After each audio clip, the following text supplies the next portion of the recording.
Morning to everyone.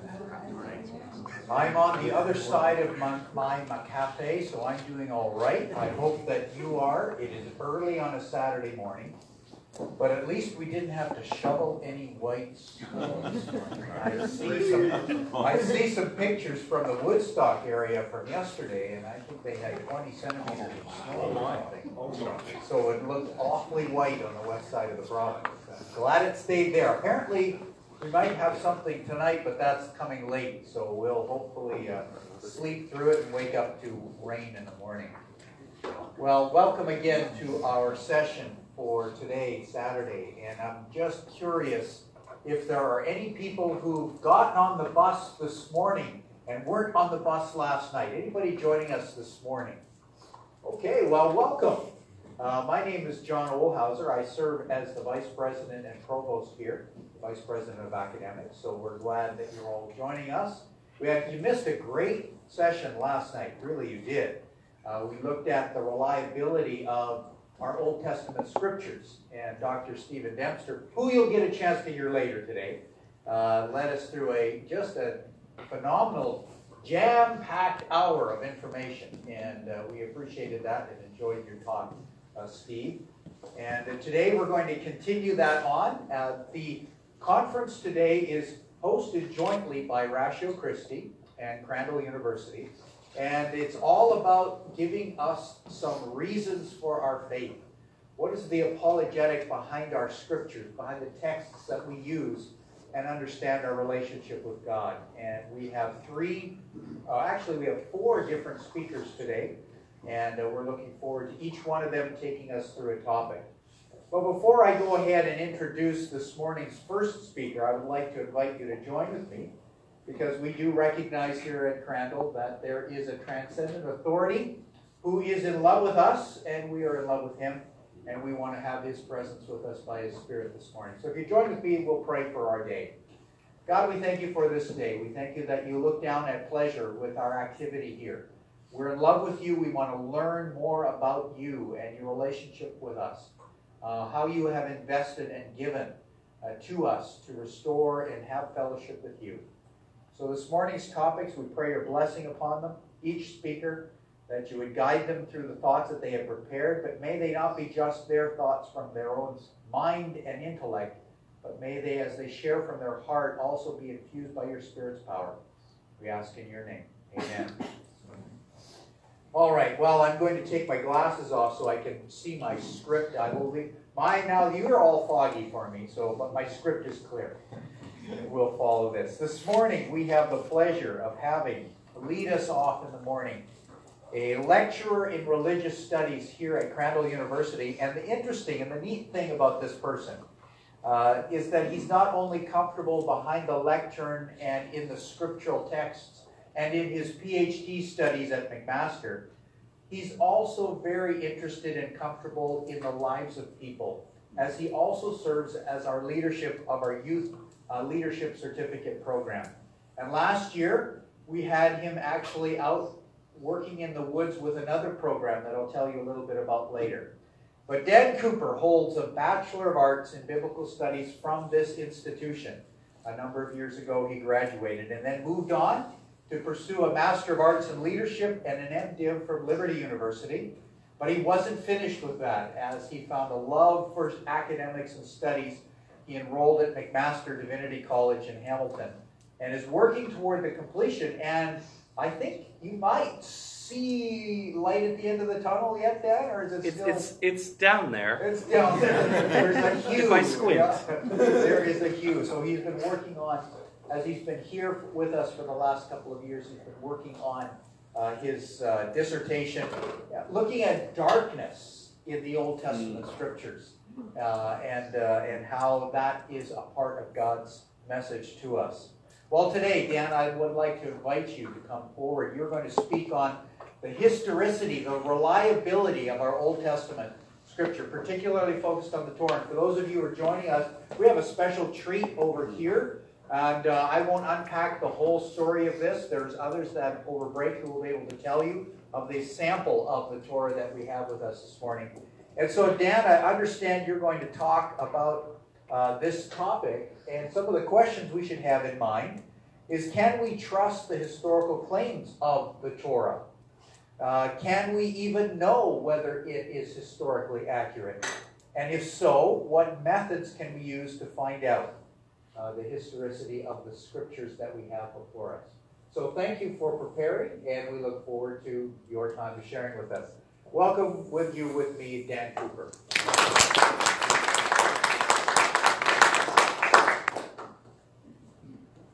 Well, thank you, Dr. Oldhauser. I'm very much looking forward to being here. Very happy to be here. Been looking forward to this for a while. This is a topic that I have been interested in for quite a while. When I was in my Master's of Divinity, my Old Testament professor, Gary Yates, Liberty's a very apologetics-focused school, usually for good, and fellow Liberty grads here as well know what I'm talking about. And he was very good at elucidating some of the ways that we can be more confident in the message of the Old Testament. So that kind of piqued my interest, and then while I was doing my PhD, you have to do what's called comprehensive exams. Every school is different in how they do comps. For me, it was I had to pick 3 topics, and I had to get the 15 most foundational books, a set of 15 for each of the 3 topics. And I picked one of my topics as historiography because I was curious. Is the Old Testament historically reliable? Can I trust the Old Testament? For me, that's not just an academic issue, it's also an ethical issue. Can I ethically teach my students about the Bible? Can I be confident that I'm giving them truth? Because if not, I'm not telling my students truthful things. I'd rather not tell them anything. So I guess that kind of gives away my stance on the whole historicity of the Old Testament already, because I am teaching on it. So I chose one of my comprehensive exams on historiography with a focus on archaeology, because pick as many texts that use archaeology as possible. So I'm drawing a lot of my notes from my findings in that. So I'll be kind of referencing some of those books and referencing my research there. So the first thing, I realize is probably not the most exciting thing in the world when we think of talks, when we talk about archaeology. First, we need to talk about methodological concerns, which I know it sounds like a bit of a downer, a bit of a drag to start off the morning with methodological concerns, but a lot of the debates, a lot of the issues surrounding Old Testament archaeology and biblical archaeology are related to various methodological concerns. So let's first talk about the tools of archaeology, tools of the archaeologist. The first one being stratigraphy. So that's referring to strata or layers. So stratigraphy, one of the things that we discovered in doing ancient Near Eastern archaeology is that we'd see all these hills all over the place. Weirdly shaped, weirdly placed hills all over Syria, Palestine. We thought, what are these hills? So we started digging into them, and there's a city on the top of this hill. So we dug out the city. Well, there's ruins of another city underneath this city. And then there's ruins of a city underneath this city. So these strata, these layers of cities. So basically, in the ancient Near East, when people would build a city, and then it would get burnt down, or an enemy army would come through and destroy it, or an earthquake would happen and it would get flattened, so on and so forth. And instead of, they obviously didn't have dump trucks and excavators, and they weren't about to spend the next 30 years hauling rubble out of the spot. They would just say, okay, well, we'll just build on top of the dump that used to be our old city. And then the next couple hundred years would roll around, and then such and such army would attack, and the city would get flattened again. And they'd say, well, just build on top of the rubble. And they just built on top of rubble, and built on top of rubble, and built on top of rubble over thousands of years. And eventually we get these tells. They're called tells. Not tell as in like, that is a tell that there was a city there, but that's just what they're called. These hills are called tells. Stratigraphy is not an easy task. We can tell from looking at these layers and digging through these layers the order in which things happened. What we can't always be certain is when things happened. We can know, so they're using this kind of pottery on this layer, and they're wearing this kind of jewelry on this layer. And then the layer after that, they're using ones that are slightly different. So we can know roughly in the order in which things happen. We can say, okay, this one was destroyed by flood, this one was destroyed by fire, this one was destroyed by army. We don't know when this flood happens, we don't know what caused the fire, and we don't know which army destroyed them. We can't really make any definite statements for or against that.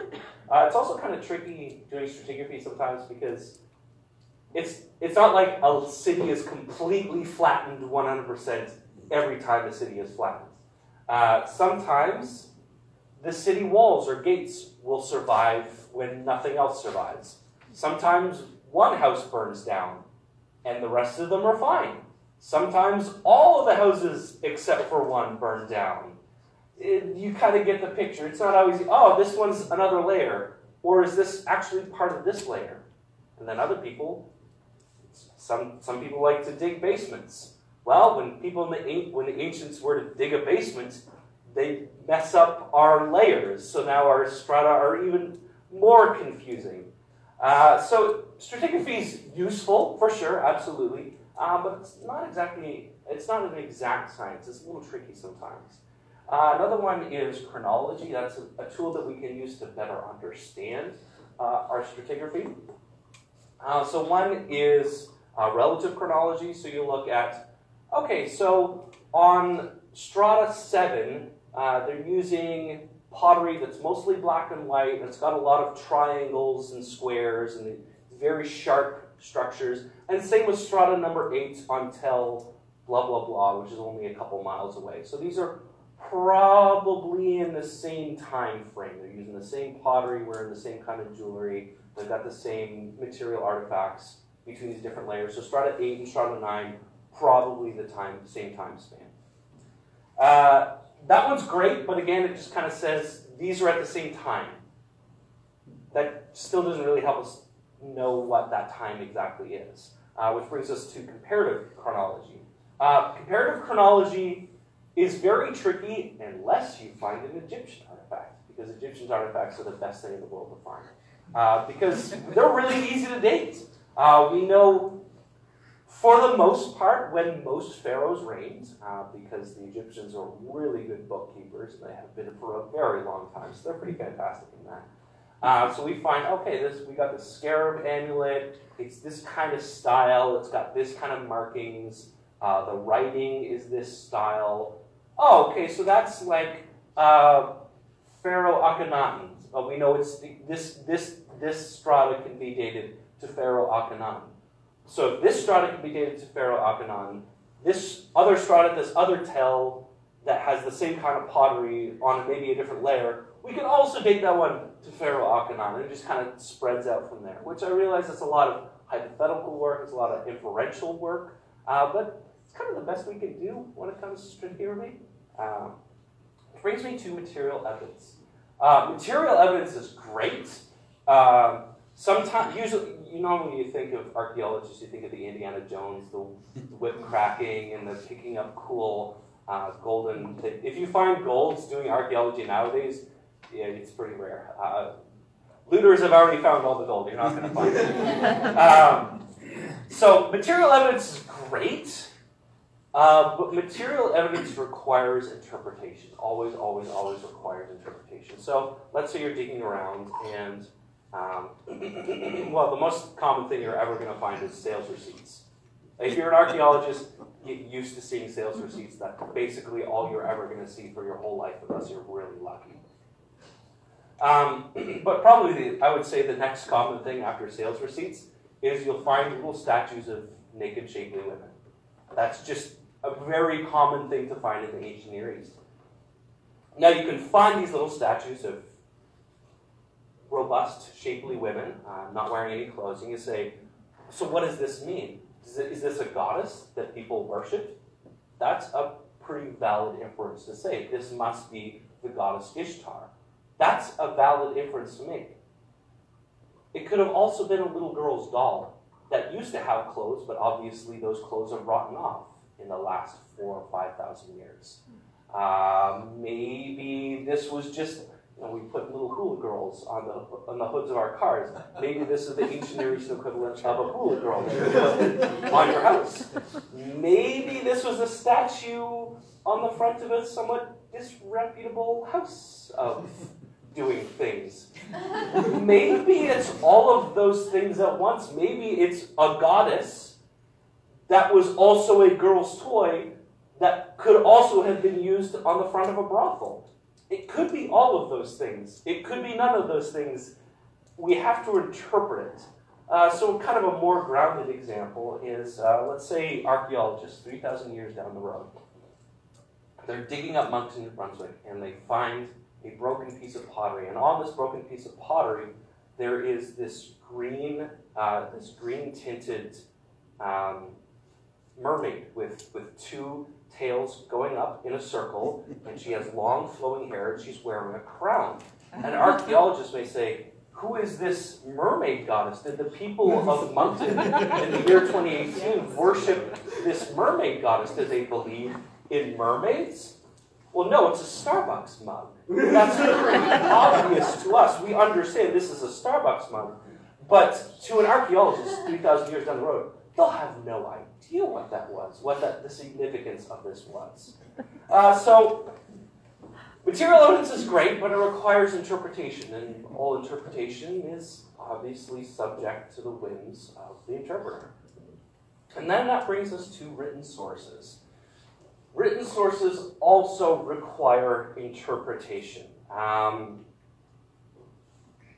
They are progressively more and more rare the further back you go, except for sales receipts, because they're ubiquitous. Everywhere you go, you find sales receipts.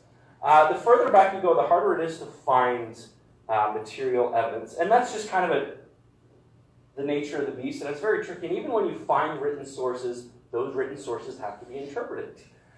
Which brings us to the Bible. What do we do with the Bible? Can we accept it as a valid source for history? When we're reconstructing a history or an anthropology of the ancient Near East, can we use the Bible as a source for that? Well, when we're looking at sources, we have to be aware of a few things. First is what I would call the non-issue of bias. I'm drawing a lot on this slide from Long, Proven, and Longman's A Biblical History of Israel. I would put it on my recommend list with a bit of a caveat. The first half of the book's really, really great. The second half is kind of But it's worth reading, at least for the first half of the book, where they talk about a lot of methodological issues. So the first issue that they talk about, and I'm going to talk about, is bias, or the non-issue of bias. So when you're looking at ancient Near Eastern texts, all texts have a slant. That's just the fact of the matter. All texts have some goal behind them. They have some sort of bias, some sort of slant, some sort of goal in mind. They want to get some point across. Is that necessarily a bad thing? Absolutely. When I was a younger man and I was courting my wife, I would send her these sappy Facebook messages. And was I a little bit biased in my Facebook messaging to my soon-to-be wife? Absolutely I was. I was madly in love with her, as I still am today. So of course, should you then write off all the things I ever said about my wife? Were they false? Well, no, absolutely not. I was biased. That doesn't mean my interpretation of my wife was in any way false. I just was really into her. Same with these texts. And a lot of this, if we're looking at ancient Near Eastern sources, extra-biblical sources, holy cow, are they biased. If you ever want to read some biased accounts of history, read some Egyptian history. Egypt cannot falter in any of their histories, ever. They are always perfect. They always win. They're always the conquerors. Same with Assyrian and Hittite historiography. All these people, every time, they are the greatest rah, Sargon. They can never fail. What do we do with the Bible? Is the Bible biased? Yeah. It has goals in mind, obviously. Does that discount its usefulness in historiography? Some scholars say yes. Most scholars say yes. Of the 15 scholars that I read, probably about 2/3 of them just kind of de facto, right off the gate, explicitly stated the Bible's too biased, we're not going to use it for our history. That's kind of a problem. For one, you're ditching a source, which good scholarship should never throw out sources. I don't care how biased the source is, you still need to use every source available when you're doing history writing. Secondly, just because it's biased doesn't mean you can't use it. You just need to carefully interpret it. Just because these Egyptian histories are obviously quite biased, we can say, okay, so Egypt probably didn't go in with 2 million soldiers. And yeah, when we look at this battle, it probably looks like Egypt kind of lost. And when they wrote their history writing, they just said the gods told them not to fight and they came home with a small army.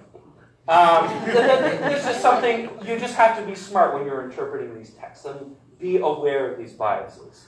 The second issue is the non-issue of provenance. This is something that's going to get talked about later, is whether or not Moses wrote the Torah, and if we can put any historical credence in that. Longproven and Longman, they honestly don't give a rip, and I'm inclined to agree with them whether or not Moses wrote it, or it was written in the late monarchic period, or if it even was written in the Persian period. If this was an oral history passed down until the Persian period, it's still a valid source. Maybe be a little bit more careful with it, but it's still a valid source. Just because it's an oral source doesn't invalidate that testimony. In the same way, in a courtroom, if I were to testify orally about something that happened, just because I'm testifying orally, just because I'm giving an oral account of something, doesn't invalidate my account. It's still a valid account. So this whole issue of provenance, a lot of critical scholars bring up, well, they add these impossibly late dates for the composition of the Torah, and say, oh, it's all late Persian period, which I won't even begin to describe how that doesn't seem to make any sense to me. Even if that's true, that doesn't really matter. It's still a valid historical source that we need to be using. It should be at least flavoring our understanding of material evidence in some way, shape, or form. And then if we accept Mosaic authorship, or at least Mosaic, the start of what would eventually become the Torah starts with Moses in Deuteronomy and Genesis and so on and so forth. If we accept that, well, I mean, that's one of our most ancient sources we have. It's the most robust, most ancient source we have about Israel's history. So we would be foolish not to accept it. So, as Longman points out, knowledge of the past is basically impossible to have. Unless you happen to have a time machine, which in case, if you have a time machine, what are you doing holding it to yourself? Unless you have a time machine and go back in time to the specific time and place and watch Moses speak, you can't have any knowledge of the past. And even if you were to go back there, come here and say, I just watched Moses give this speech, I still have to have faith in your testimony. I still have to believe that you did indeed hop in the time machine and go back and you heard Moses. So knowledge in the past should be more accurately called faith in the testimony. Do we have faith in these testimonies? Can we trust these testimonies? And I think that really puts the onus on the interpreter, puts the onus on the scholar to say, do I trust these testimonies? And if I don't trust these testimonies, I better be able to argue why, which, spoiler alert, most of them don't. So, let's talk about verification and falsification. This is another methodological issue that comes up a lot in these debates, is do we need to verify the Bible or do we need to falsify the Bible? So one of the things that we need, that we don't have a lot of, is extra biblical evidence. We have basically anything before the time of King Omri of Israel. It starts to become a bit of a no man's land for extra biblical evidence. We don't basically after Omri, you can be like beyond a shadow of a doubt 99.9% confident that the history of the Bible is accurate, basically after King Omri. Leading up to and including King David, there's some debates that can happen. I think at this point the existence of David is pretty hard to deny. Whether or not he was exactly the David that's described in the Bible, it's an argument that you could have forever and get nowhere with, so I think it's a pointless argument to have. But the further back you go, you get past Judges, and Judges is also, it's got a lot of debates. But by the time we get to the Pentateuch, we don't have a whole lot of extra biblical sources, and things get really difficult, which is not a bad thing, as I'll discuss in a second. So this leads a lot of scholars, since we don't have a lot of information for this this far in the past, this leads to a lot of arguments from silence. Arguments from silence are not good. You should always be very wary of arguments from silence. People will say, well, we have no extra biblical evidence that Joseph ever existed. Okay, so what? Honestly, so what? Just because you don't have anyone saying, no ancients are saying Joseph didn't exist, just because you haven't found his tax records, just because you haven't found his birth certificate, doesn't mean he existed. If I ceased to exist every time I lost my wallet, I would exist very infrequently. So we don't need exact proof that these people existed. We don't need, the 5 kings of Genesis 14. We don't need their records mentioning Abraham for Abraham to have existed. We shouldn't expect to find those documents, to be perfectly honest. So always be wary of arguments for silence when you're reading this. And then next, why is the onus on the Bible to prove itself rather than the onus on critical scholars to disprove the Bible? I'll tell you the reason. Because they can't disprove it, to be perfectly honest. I haven't found any truly convincing arguments after all of my research. I haven't found, and trust me, I went looking, most of my sources for my comprehensive exam were critical. I had very few non-critical sources. Out of the 15, I had 3 non-critical sources, 2 kind of middle-of-the-road sources. The other 10 were all critical sources. I didn't find any really hard, compelling arguments to disprove the Bible. So why is the onus on us to prove the veracity of the Bible? I think the onus is on critical scholars to disprove the veracity of the Bible. So why are we so hypercritical of the Bible, but we accept wholesale people's interpretations of archaeological finds? Which is the thing that it would blow my mind. I'd be reading a source, and they would get to something like the Maranatha stele, which is something we're going to talk about. And the Maranatha stele is hard evidence that Israel existed by around the 10th century BCE. Hard, undeniable evidence that Israel existed in the land around the 10th century BCE. And I would get to critical scholars, and either they wouldn't talk about the Maranatha stele at all, or they would just dance around it and try and say, well, it's not actually talking about Israel, it's just another country that has a name that sounds extremely similar to Israel, and it's just an easy coincidence. Which, that's obviously they are interpreting the evidence to suit their needs. And if we applied this same critical logic to Julius Caesar, he wouldn't exist. We have one source from several hundred years later that talk about Julius Caesar. If we applied this same critical logic to the expulsion of the Jews out of Jerusalem in 70 AD, if we said, well, Josephus is pretty biased because, yeah, Josephus is pretty biased. Let's be honest. If we applied that same critical logic to Josephus, we'd say, the Jews never got kicked out of Jerusalem in 70 AD because all we have is Josephus and we can't trust him. So if we apply that same hypercritical logic to other areas of history writing, the emperor wouldn't exist. Not only would he have no clothes, he would just cease to exist entirely. So why do scholars disagree? What's with the big problem with all this scholarly disagreeing? I think a lot of it has to do with a lot of worldview issues. The first one being there are a lot of anti-theological tendencies in the historical critical method. I'm not saying the historical critical method should be rejected outright. I think it's a very useful tool that we obviously should be using. I'm using it in my dissertation right now, so obviously I think it's valid.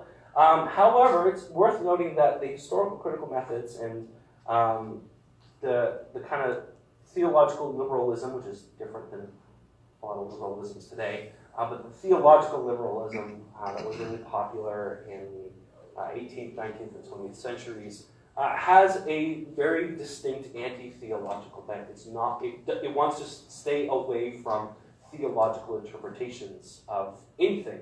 And let's be honest, the Bible has a theological interpretation of history. If you look at Kings, it says if you're interested in the history, go read the book of the history of the kings of Israel. I'm not interested in history, I'm interested in theology. And it's the same with the Pentateuch. Moses, or whoever wrote it, depending on where you stand on it, Moses wrote it, he's not interested in history. He's interested in theology. He's not interested in chronicling the exploits of Methuselah. He's just saying, okay, Methuselah existed, this is a thing to know, let's move on, we have theology to talk about. There's also the assumption that there are no unique occurrences. This is something that kind of gave rise in the Enlightenment, that we started to think that there are no unique occurrences in history, which kind of has a few subsets. So that leads to an anti-literary and anti-hero tendencies in social scientific approaches. So we have no stories that cannot look poetic. You can't write a poetic, literary, interesting history. It has to be dry facts. So any history that is not dry facts, reject it. Same with any history that has heroes, that has the great man history. And I think great man history should be a little critical of it. But to say that there were no great individuals that led revolutions, that were the figureheads, that were important individuals in history that really shaped the course of history, to deny that, especially for us as Christians, considering the fact that we believe that the universe was changed by the actions of one God-man, I think we kind of have to de facto accept the fact that there have been heroes throughout history. There have been specific individuals who have changed the course of history. But as a lot of historians, they'll say, Alexander the Great, he was just in the right place at the right time. It really wasn't anything about Alexander the Great. There were the right economic and military and geopolitical factors all happening at the right time that made Alexander the Great be able to rise to power.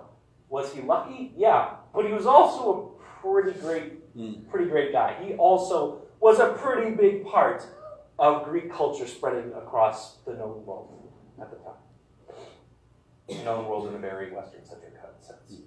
There are also social and environmental determinism became very popular, that history is determined by social factors. History is determined by environmental factors, or what is often called the longue durée. That geopolitics is shaped by famines. It's shaped by disease. It is shaped by these different things, these different environmental and social factors. Is that true? Yes. Is that the only truth? No. There's more to history than just it rained so many millimeters that year, therefore people went to war. Some people just sometimes go to war for no good reason. I think that's usually the case. This is all kind of, you could fit under the umbrella of strict metaphysical naturalism. So what I mean by strict metaphysical naturalism is this belief that there are no miracles, that there are no divine powers that are shaping and changing history. One of the sources I read from my he talks about how he says that if we accept the existence of God, and if we accept God's interaction in history, then the historical endeavor is moot. Which I think is a bit of a logical leap to go from, if God exists, then history is useless, because God can change history on a whim. Yes, God can change history on a whim. You just need to account for that when you're doing your history writing. It's not that hard. And especially when you have a God who self-reveals himself and tells you when he's doing things, I think that's a pretty good indicator. You just kind of have to account for that. So it's really not that hard.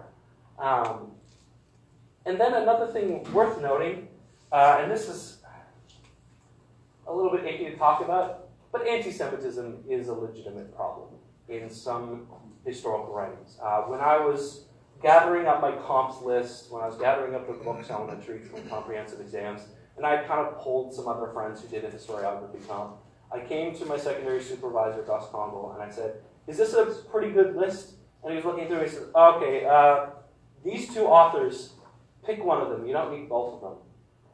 Why is that, Gus? They're both just anti-Semites.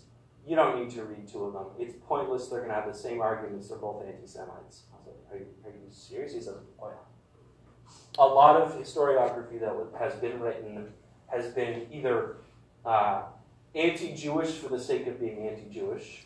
Think of things that were going on in the 20th century. And some of them that have been written have been anti-Jewish to discount Israel's stake in the land. To say Israel doesn't belong in the land, it's the land of the Palestinians, their history is false, and it's a falsification, so they should be kicked out. That's a problem.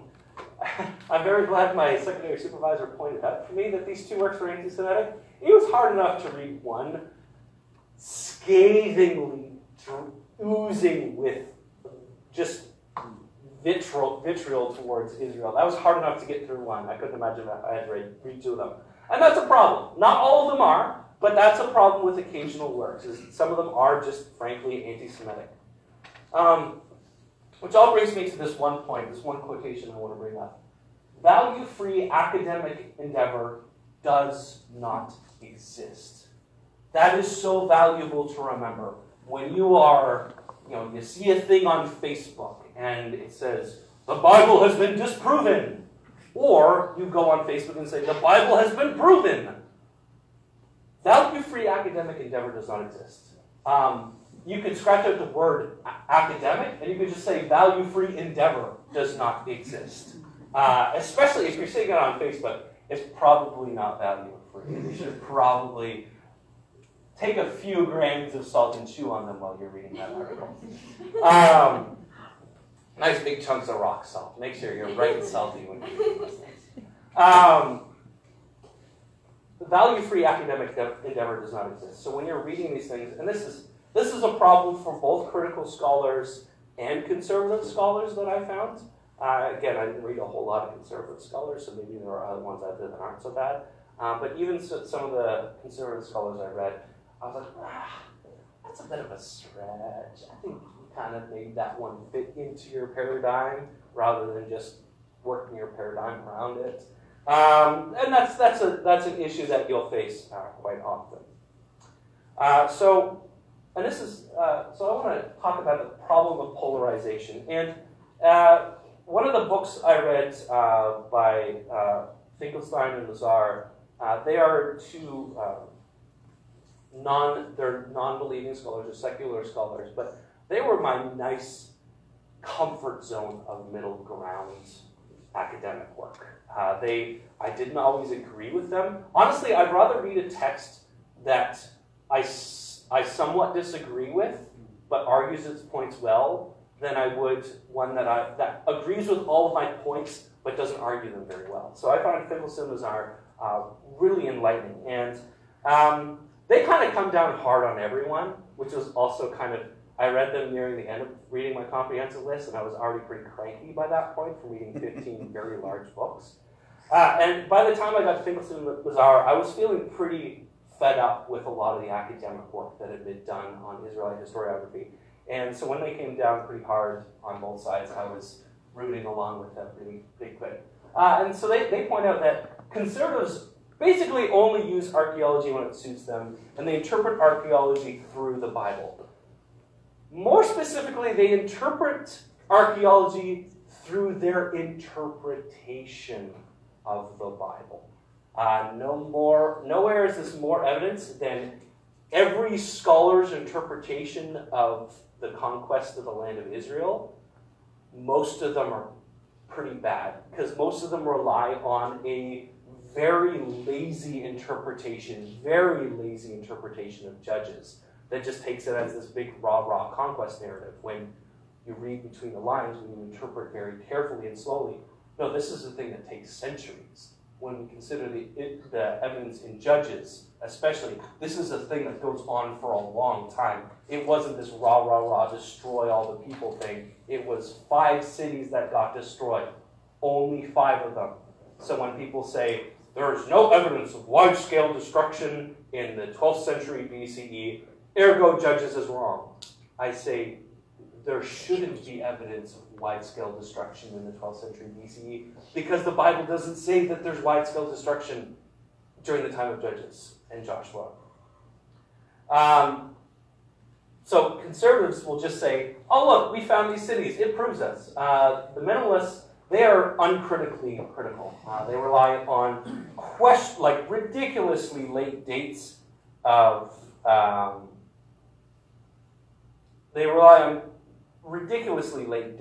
the composition of the Bible, and that's probably the most frustrating thing for me, is these ridiculously late dates of the Old Testament.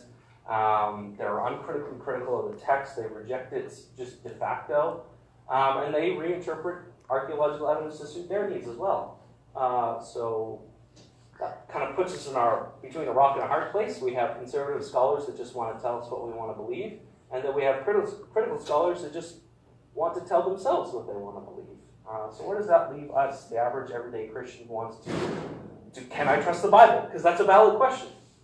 Well, I want to get this quote from Azhar here. Archaeology's role is not to confirm the biblical narrative, but rather to attempt to determine the historical background of the formation of the stories in the Bible, and whether those stories preserve valuable data on the ancient history of Israel. In other words, archaeology of the biblical period exists to determine their existence in Leben, which is German for studying life. To put that in just regular, everyday, non-academic English, archaeology of the Bible isn't there to prove or disprove the Bible. It's there to help us understand what's going on culturally, politically, geopolitically. Archaeology is there as nice, useful background information to better understand what's going on, not to either prove or disprove. I think you can take things a little further than that, but I think that's a good starting point to really start to incorporate the findings of archaeology into our understanding as Christians of the Bible. So the first thing you need to do is start with good exegesis. When you're doing this is just Bible 101. Always start with good exegesis. Always just carefully exegete the passage. Understand the backgrounds of the setting, the character background, who's writing it, when it was written, that sort of stuff. Just start with proper exegesis.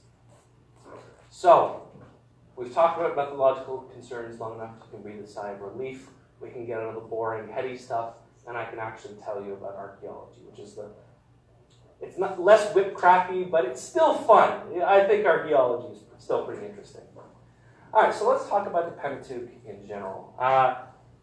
This isn't a fun spot to do our historiography for, to be perfectly honest. A lot of scholars just don't even touch it.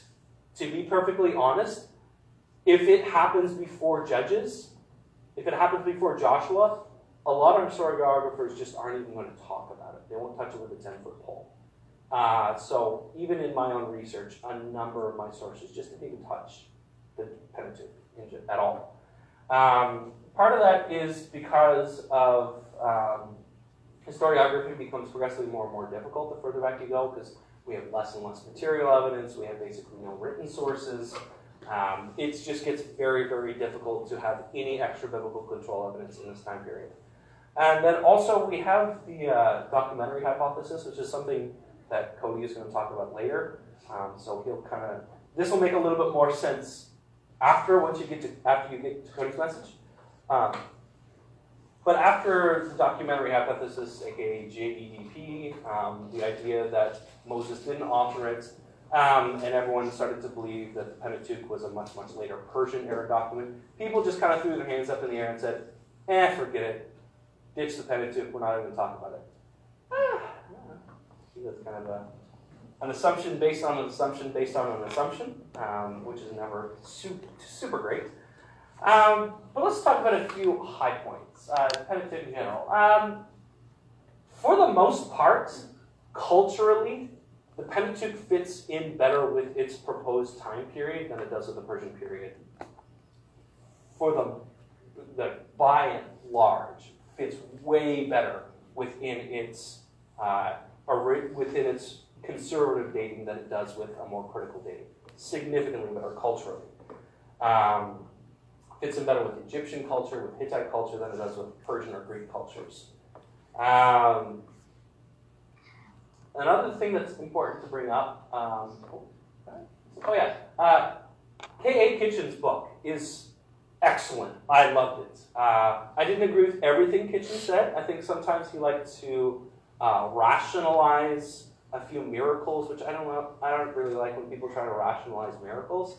But other than that, Kitchen's work is fantastic. And the talking point, when anyone ever talks about Kitchen's work, the one thing that they talk about is Kitchen's slave price inflation model, which that's a little confusing. And the guy did ancient economics on slave prices. He took all these ancient Near Eastern documents and charted out a graph. In Egypt, in this time, a slave was worth this much money. And then however many hundred years later, the price of a slave has inflated to this price. And then so many years, the price of a slave is inflated to this price. So he made this huge graph of the price of slaves over time in the ancient Near East. And then he took the price of slaves in the Pentateuch and in the Bible in general. And he put it on the same graph, and it lined up perfectly. Does that prove that the Bible's real? I don't think prove is a funny word, but that's a pretty strong indicator that it's pretty accurate. I don't know how someone in the Persian period could accurately price a slave 2,500 years beforehand.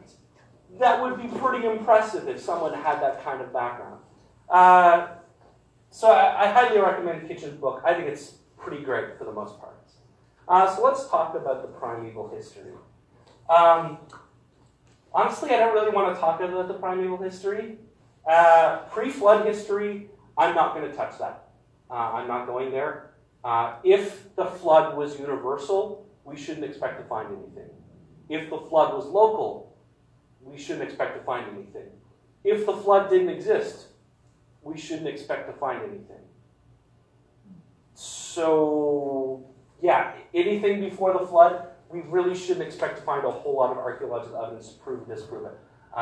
It doesn't matter if you take young Earth creation or old Earth creationism, you're not going to find the tax records of Methuselah. You're just not.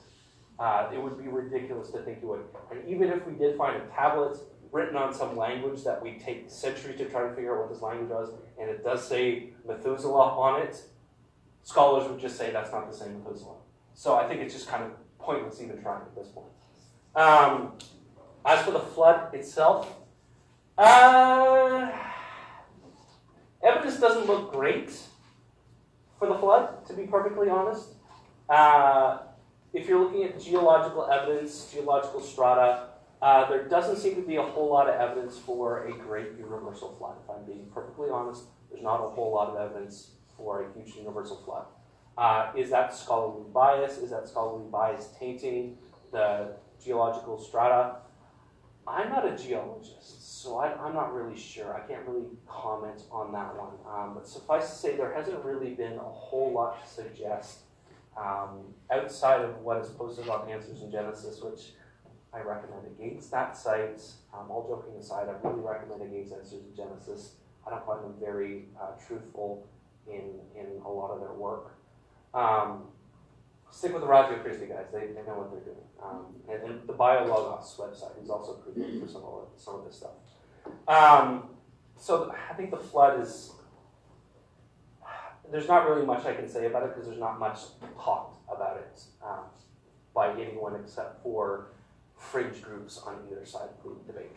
So I don't think there's not really much we can glean from that.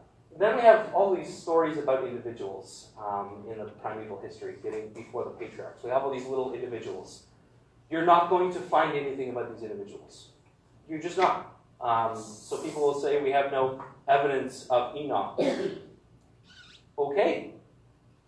Big surprise. You shouldn't expect to find evidence. You're not going to find his birth certificate. Again, I know I keep on harping on that, but you're not going to find direct proof that this person existed. And even when you do find proof that people existed, like Baruch, son of Neriah, the scribe of, when you find Jeremiah's scribe, and you find his seal that has his name on it, critical scholars say, oh, it's a different Baruch, son of Neriah, obviously. So, I don't see what that is about. So let's look at the patriarchal period. Patriarchal period, now we're actually getting into some meat. We can actually sink our teeth into a few things. So looking for historical Abraham, you're not going to find it. He's an individual guy. Some people say, well, he's a merchant prince. He should be a little bit more important. He was a semi-nomad. He's not like building houses. He's not building any kingdoms. We're lucky to know the names of the kings in that time period of the different cultures. Why do you think you would ever find any archaeological evidence of Abraham? However, we can talk about the lifestyles of the rich and famous. We can talk about the lifestyle that Abraham lived, and we have some pretty good findings.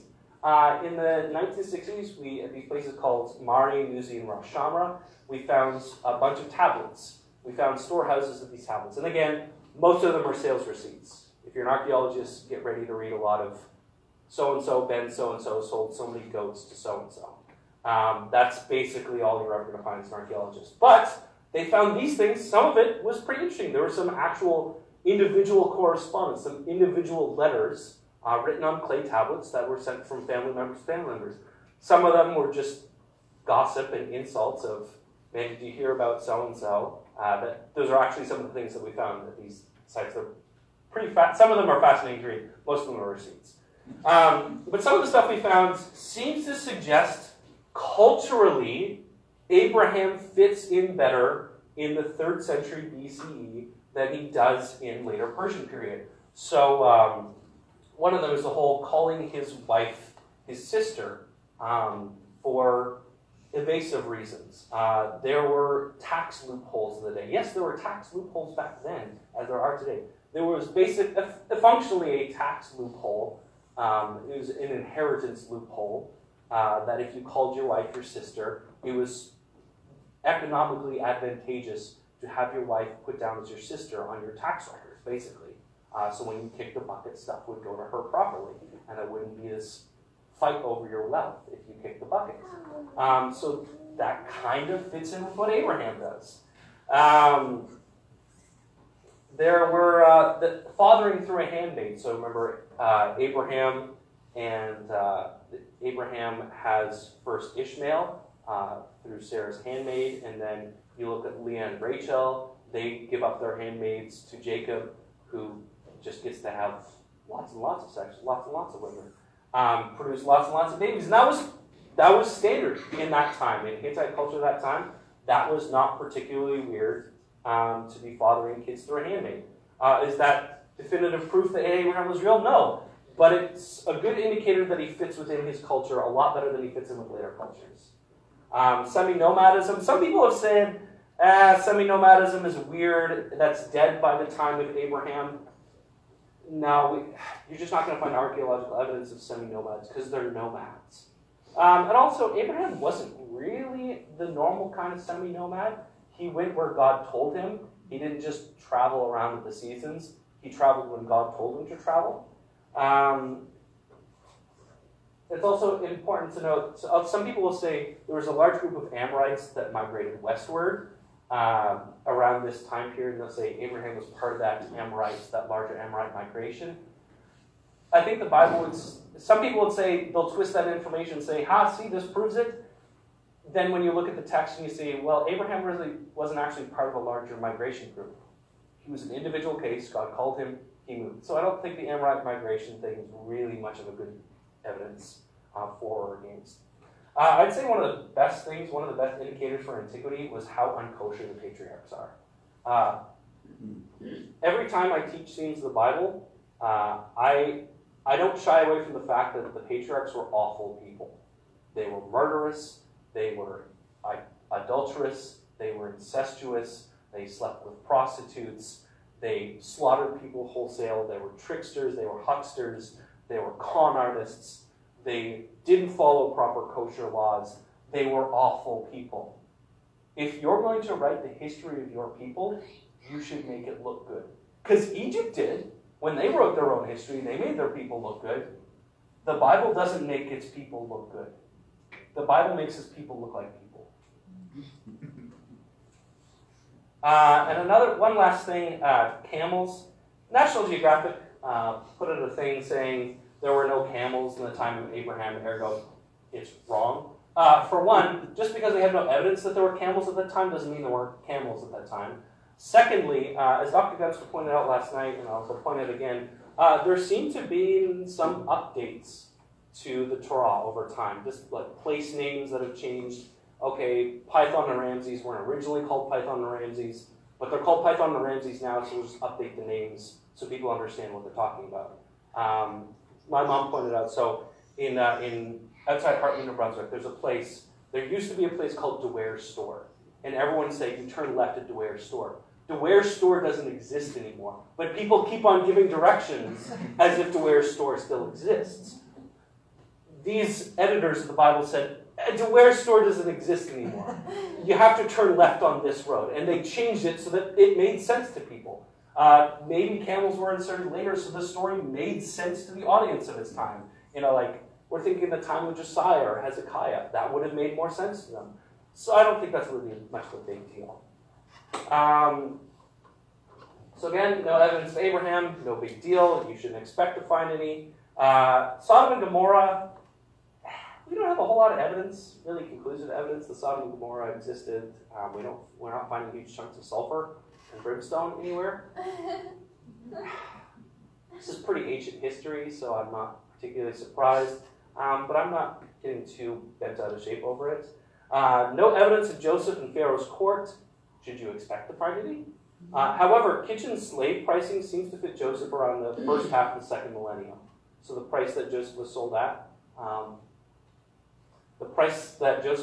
at, fits within the timeline that the Bible lays out for the pricing. Again, kitchen's work is fantastic. We know that Egyptian names are unattested, but they do seem like legit Egyptian names, the ones that are given, like Potiphar. It's hard to nail down a time since we have little historical record of the names. These Egyptian names are just Hebrew transliterations of Egyptian names, so sometimes Hebrews can't pronounce same consonants and syllables or whatever that Egyptians can, and vice versa. So that gets a little bit weird. Some people will say, well, Joseph doesn't name the Pharaoh, and so does Moses. No one names the Pharaoh. It was weird to name the Pharaoh. You just didn't give the Pharaoh a name. He was just called Pharaoh. That was just proper respect given. That was just part of the culture. You never called the Pharaoh by his name. You just called him Pharaoh. So that's not a big deal. Let's talk about the Exodus a little bit. This is where things start to get really juicy and really interesting. I realize I'm getting close to time, but I'll work through it. So possible entrance into the land during his cost regime seems to fit pretty well. That's usually suggested. So the usual accepted date around 6000 BCE of the Hyksos regime. So that's 400 years before the usually accepted date of the Exodus in 1200, around the 1200s BCE. We know that there's Semitic culture in Egypt at that time. We have pictures of, so you can tell it's an Egyptian and you can tell it's a Semite because the Egyptians, they've got the John Olhauser look. but the Semites have the Dan Cooper look, so it makes it pretty obvious. You see shaved head, no beard, Egyptian, long curly hair, long bushy beard, must be a Semite. And it's pretty easy to tell that in these pictures. You also find the names Jacob and Hur among the Hyksos of this time, which is interesting that the Hyksos are picking Hebraic names like Hur and Jacob at this time. Pretty strong indicator in my opinion. Goshen, which is where the Israelites were living, kind of in the northeastern end of Egypt, was closer to the capital of Egypt at that time. Later Egyptian capitals would move into the Nile Delta, away from Goshen. So that's worth noting. And one thing that some people throw a bit of a fit over is how do 70 people become 2 million? Well, it's not mentioned as 2 million, it's however many thousands, and the word thousand is Aleph in Hebrew, and Aleph doesn't probably mean thousands. It could mean, it's like a legion, so it's not a specific number, it's just got this group of people, there were this many groups of people, so probably not 2 million.